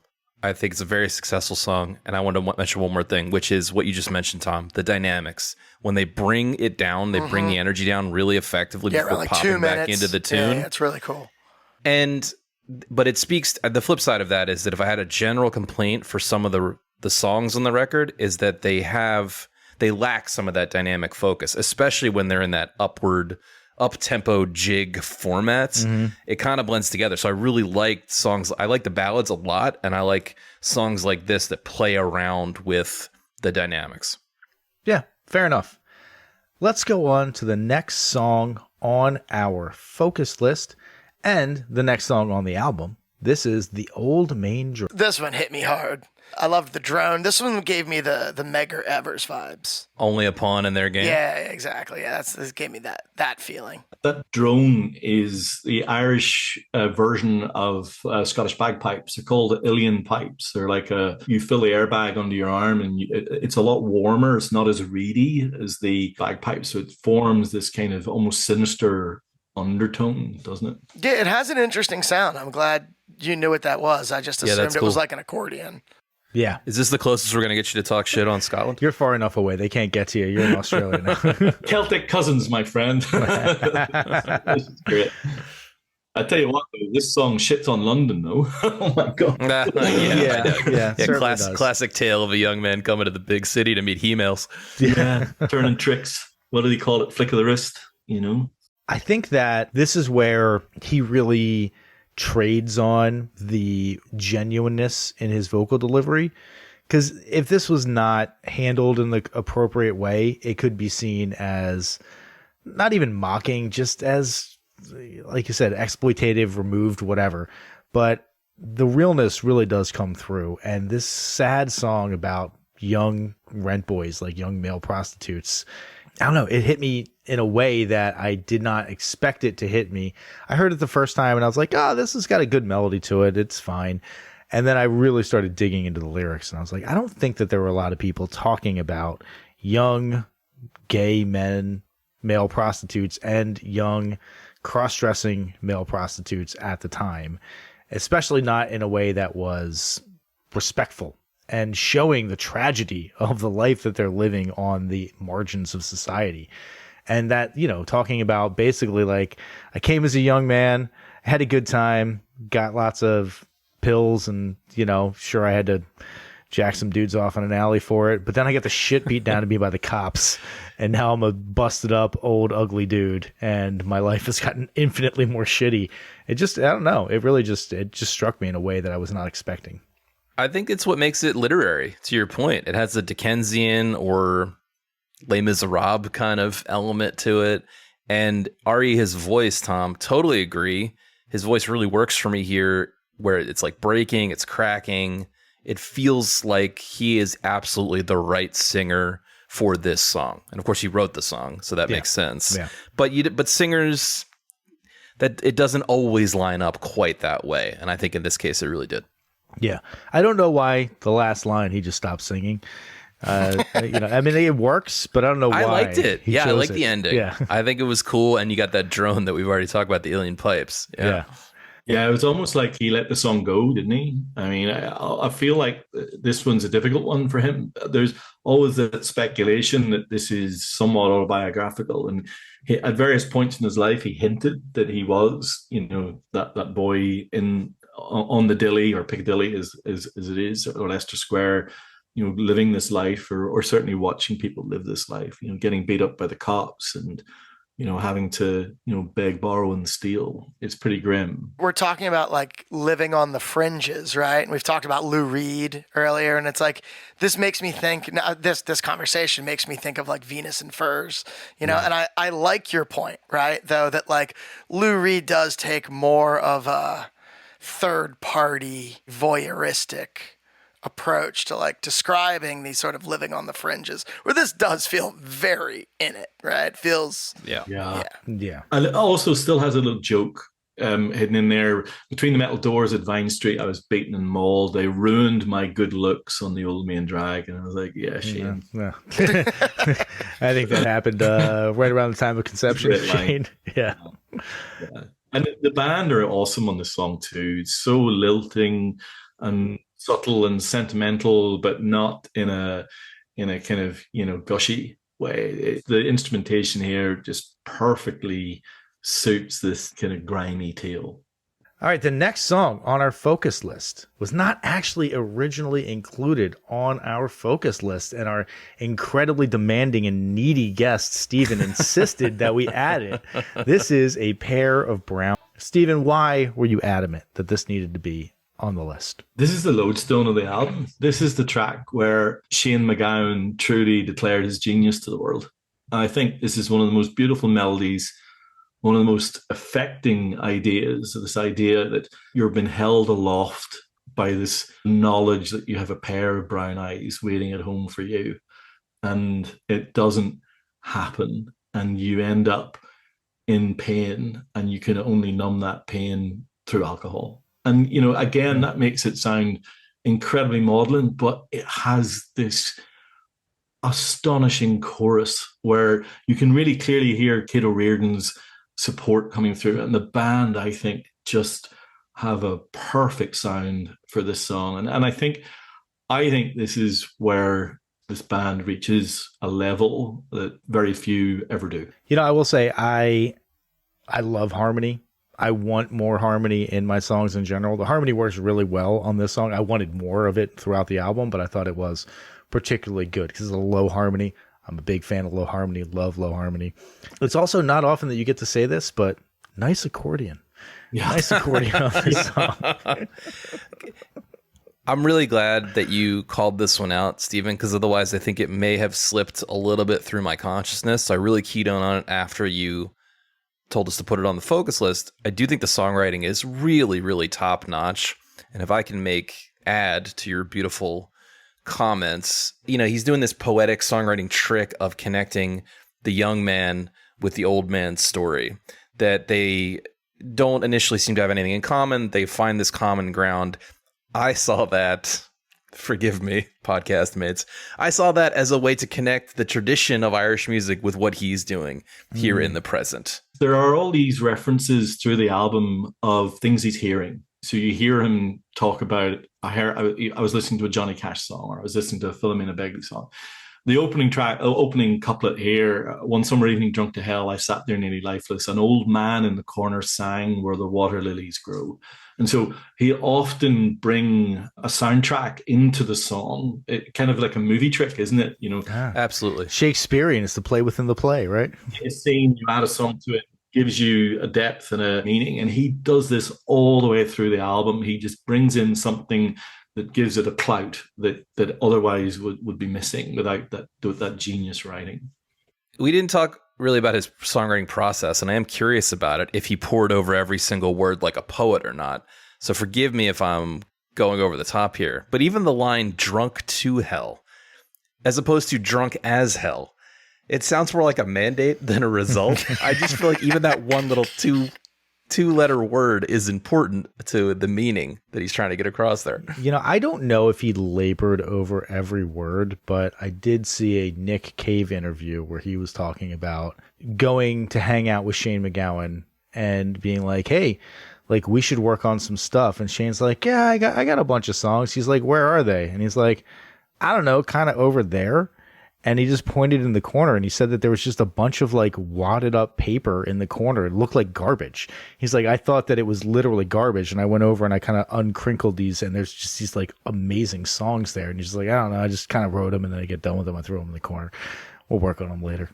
So I don't think it was an overly belabored process, which is actually more impressive, that he kind of is just like spitting this shit out and able to make it as deep as it is. Yeah. Because based on your story, I almost would have thought, sounds like he was kind of a literary kid. Like you were going to tell us that he's been keeping journals for his entire life or something, but it doesn't sound like that. He wrote short stories all the way through. He was storytelling from when he was, this big. And so I think the natural poetry was just something that came to him. You think about how that song starts with this really kind of sad image, and then it finishes with, and I heard the sounds of long ago from the old canal, and the birds were whistling in the trees while the wind was gently laughing, and a roving I'll go for a pair of brown eyes.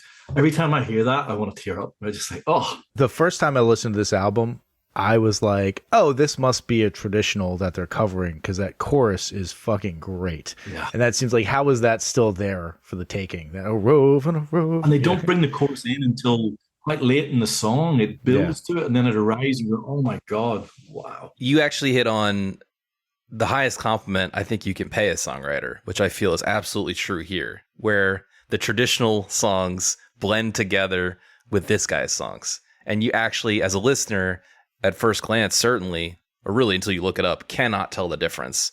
So you're adding back to the tradition. That's huge. Yeah, absolutely.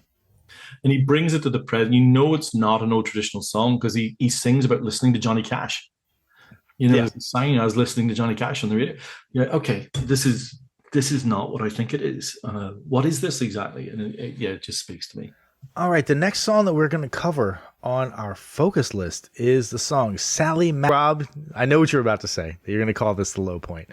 I know. And it's pretty similar to the Sickbed of Cuchulainn, but I just love it. It's a rollicking, rockin' good time.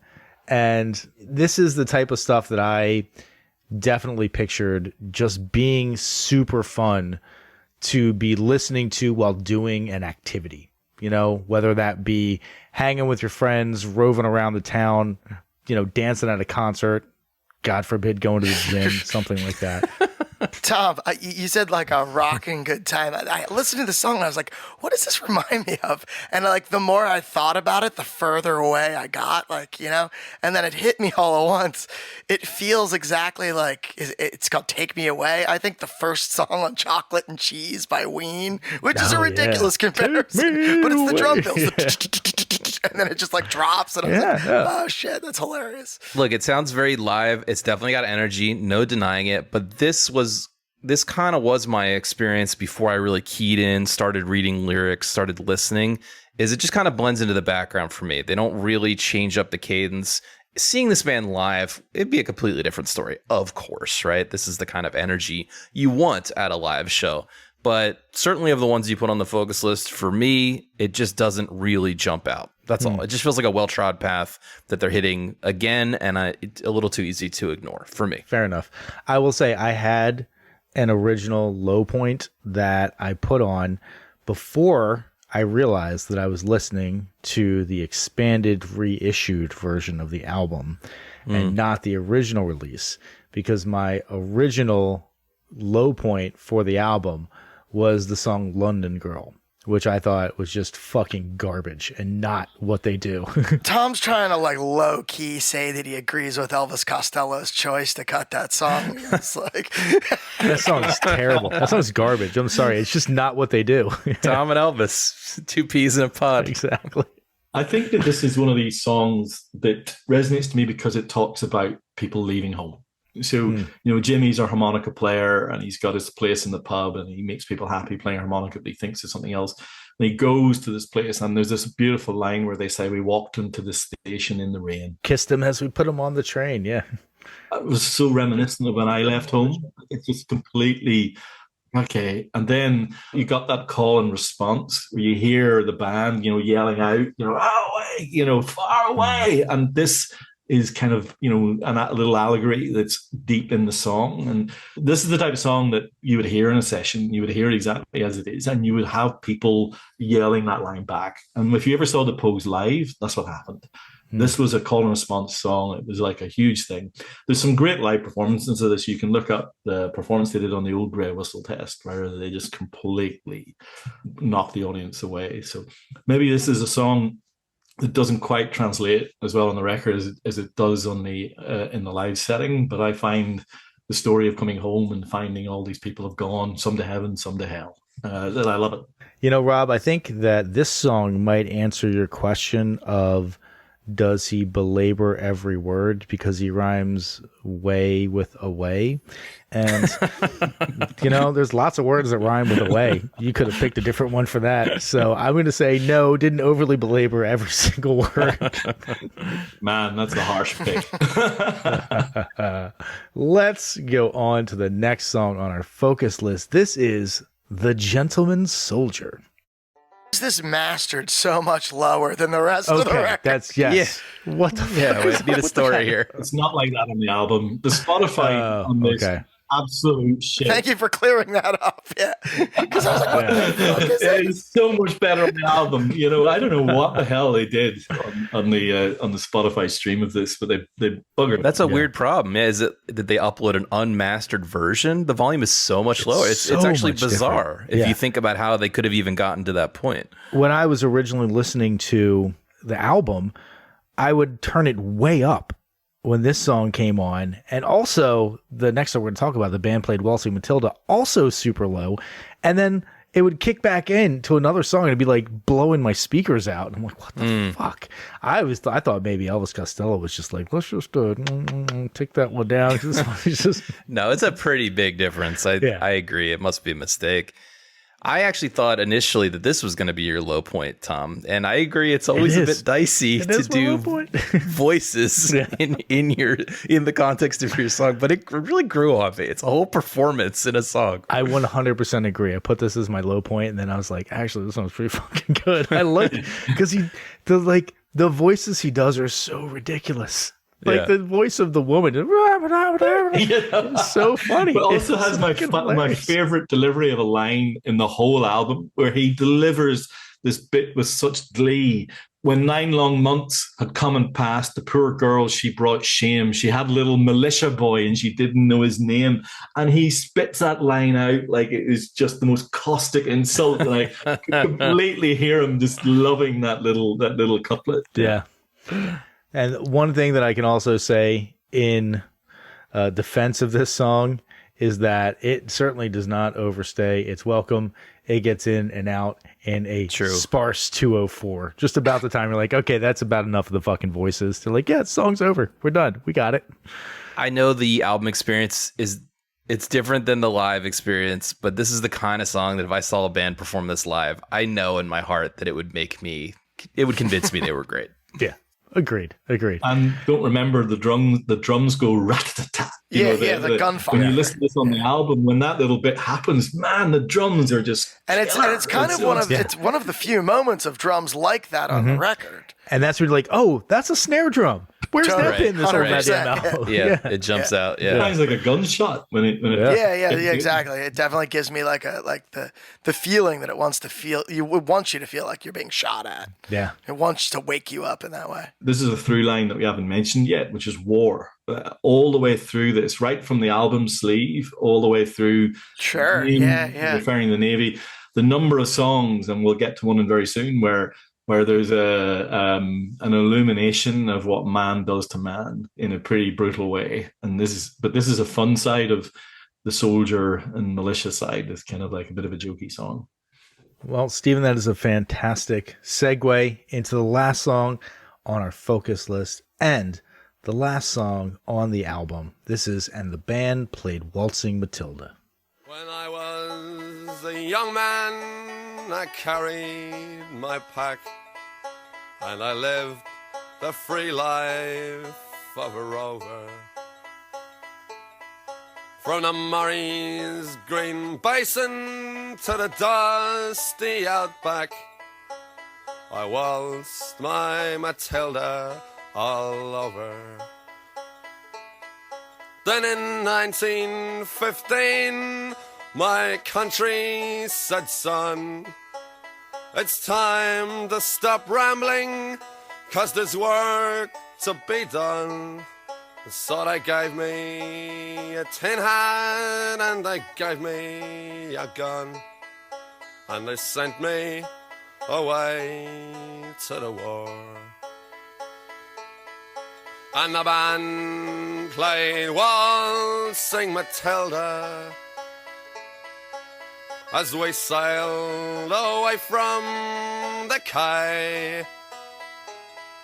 And amidst all the tears and the shouts and the cheers, we sailed off for Gallipoli.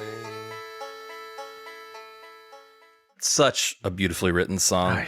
Fucking great. So great. So good. It's so good. And yeah, I said it at the top in the general impressions, but this is the one that really helped me contextualize why Shane McGowan is so great, even though he did not write the tune.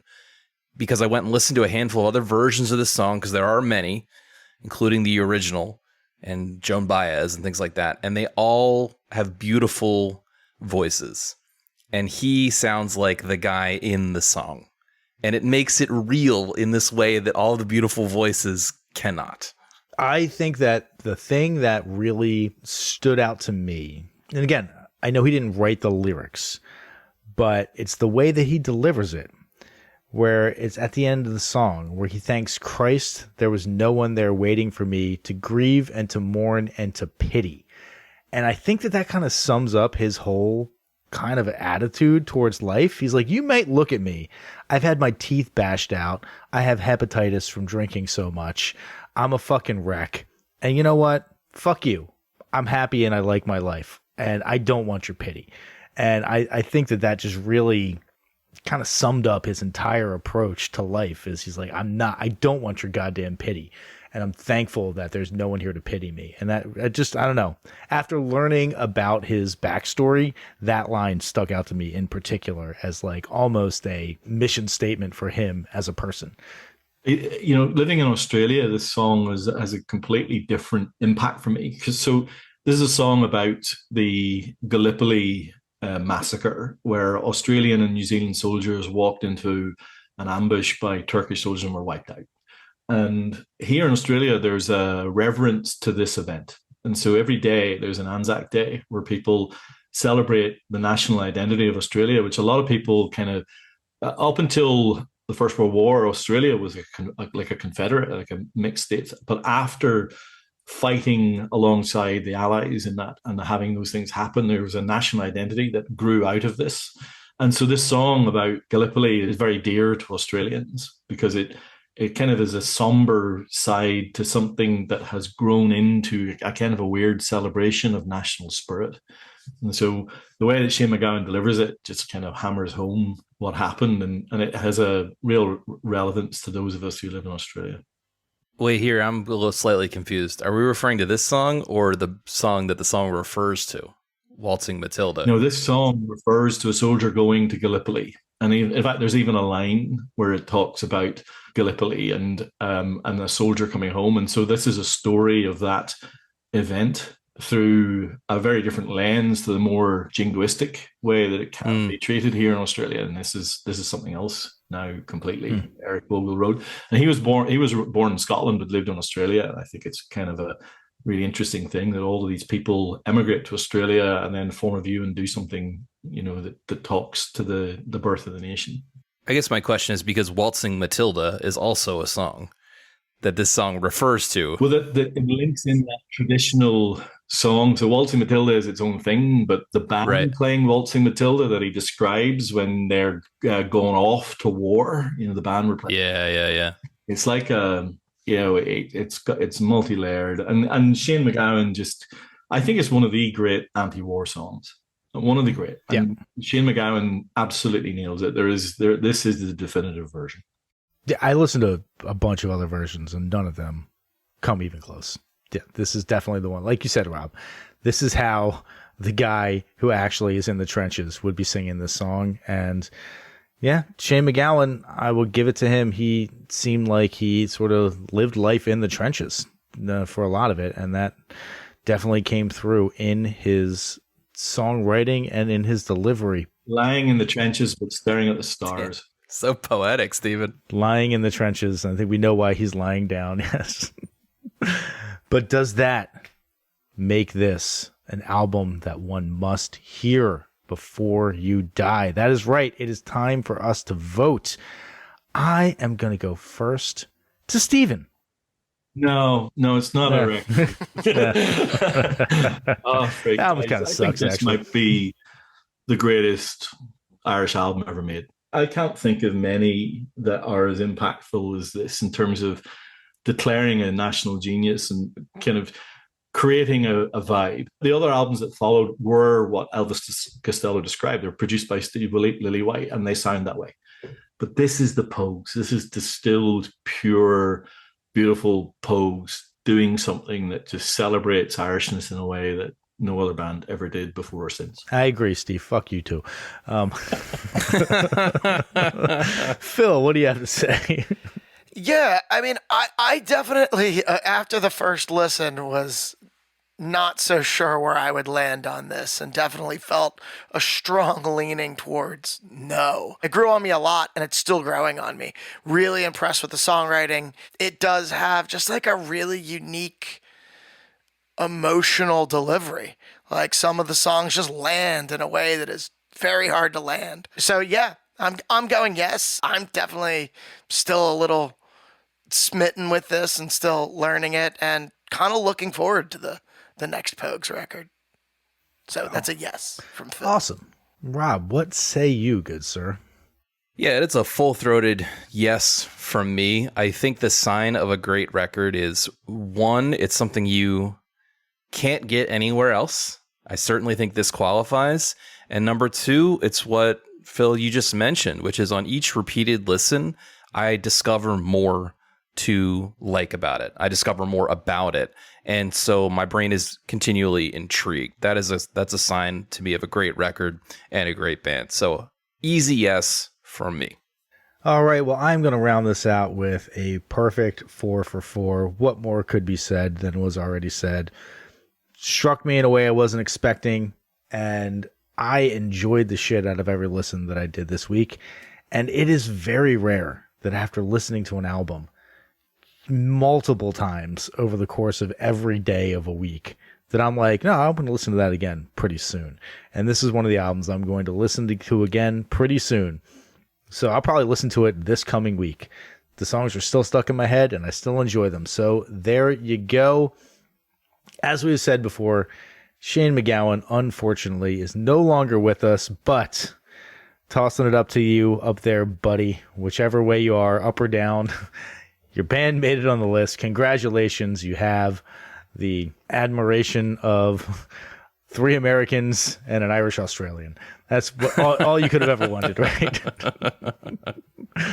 All right. So before we get into the business at the end of the show, picking a new album and doing our mailbag, we just want to throw a big thank you out to Steven for being on the show.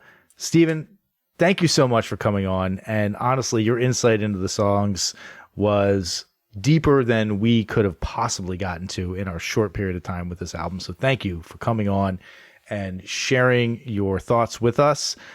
Is there anything that you want to plug or talk about? Or I know that you have a vinyl club down in Australia. You want to talk about that? Yeah, if anyone wants to look up Shortcuts Records or send me an email, shortcutsrecordsaus@gmail.com. If you're an Australian listener and you want to get involved in a vinyl club, yeah, drop me a line. I mean, what's cooler than a vinyl club, right? This is exactly the kind of thing that I think that our listeners would be super into. So hopefully you'll have some people reaching out to you, Steve. And again, thank you for coming on. Absolutely loved it. Beautiful, beautiful. Rob? Yes, sir. I have a question for you, sir. Yes. Do you happen to have any missives from our fans in that old mailbag? I sure do, Thomas. And here they come. We have one from listener Brett who writes, by the way, he's from Exton, PA. I found your podcast a few months ago, and I have been so grateful for the fun and thoughtful takes that constitute your content for my long walks and my car trips. Sorry to begin with a gripe in my very first communication to you. Guess what, Brett? Everyone does. They all do, yes. But I just heard the A Christmas Gift for You episode and beg reconsideration of the Ronnie and Darlene snub. He's referring to last Christmas's Phil Spector album, which I believe we voted off, based mostly on Phil Spector's psychopathy. And the fact that it was just fucking Christmas songs sung. Right. He goes on and says, I get and generally align with the idea of excluding because Phil Spector was a raging psychopath and or because some of the songs are bad. For instance, the song BB Socks is an insufferable attack on the entire holiday season. However, as you all attested and slobbered over the course of the episode, the high highs of Phil's catalog are objectively great, and the artists he featured / exploited were remarkable talents that I consider notable components of the fabric of 20th century American pop culture. For me, it's a bigger crime to shun Darlene Love and Ronnie Spector than it is to think of it as rewarding Phil. So shall we be rescinding our votes, gentlemen? I think you know the answer. Oh, Of course not. Hell no. But thank you for your commentary. I do agree. Baby, Please Come Home. I think we all agreed unanimously was the best song on that record, possibly the best Christmas song of all time. And we'll have to see what happens next Christmas. Brett? You haven't listened to Fairy Tale of New York by the Pogues? Oh, I knew that was going to come up. Fucking Dang hell. you. That's on the other Pogues record that's on Dimery's list, I believe. And I'm just going to go out on a limb and say I've already heard that song too many times, Steve. I get it. So we have one more here. It's Jane from Coventry who writes, I came across this podcast 3 days ago, and it's a great listen when I'm decorating or pounding out my 10,000 steps. My first dip podcast was for Adam Ant's Kings of the Wild Frontier, and that was also the first band I saw live around age 12. I was completely obsessed with them at the time. I haven't listened to the record in decades, and I thought, frankly, you were a lot kinder than you could have been. Don't get that often. Take a beat here, folks. Was Adam on this? Adam must have been. I don't think so. We were talking about a super fan of the band who says we were kinder to the record than we could have been. I think Adam hosted that one, by the way. He might have hosted that one. I think Kings we of the called Wild him Frontier, David Bowie's less talented younger brother or something like that. Yeah. Maybe it just blew our expectations out of the water because as Americans, we know very little about Adam Ant. But anyway, Jane goes on to say, it's been genuinely entertaining to hear you talking about my home city of Coventry, home to both of the Specials, who got a shout out on this episode here, and Napalm Death. In fact, they should do a double bill together now that I'm thinking about it.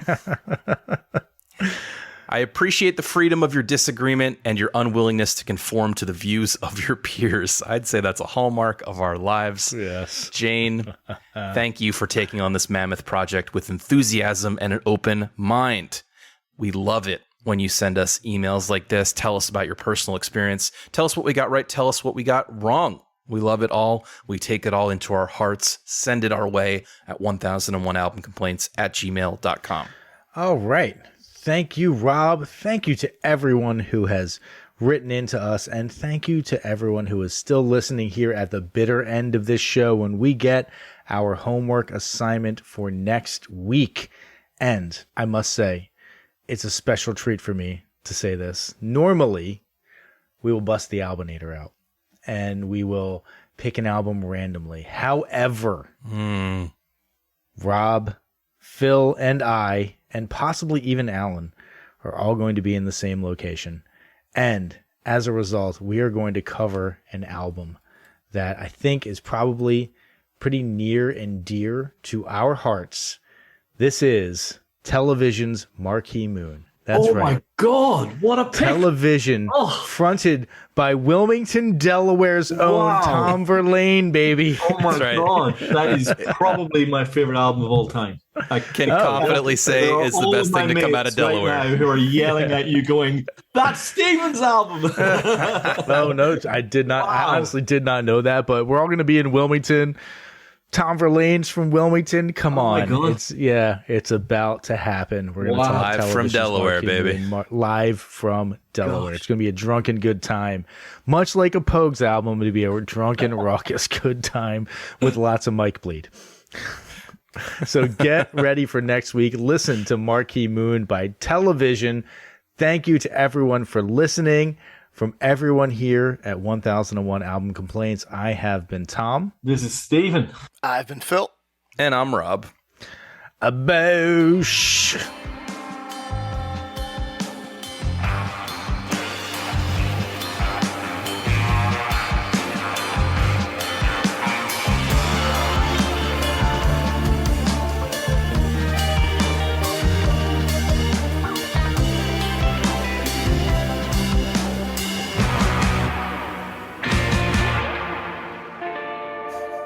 That was my attempt at an Irish accent on Boosh, and I don't know what the fuck that was. That was real bad.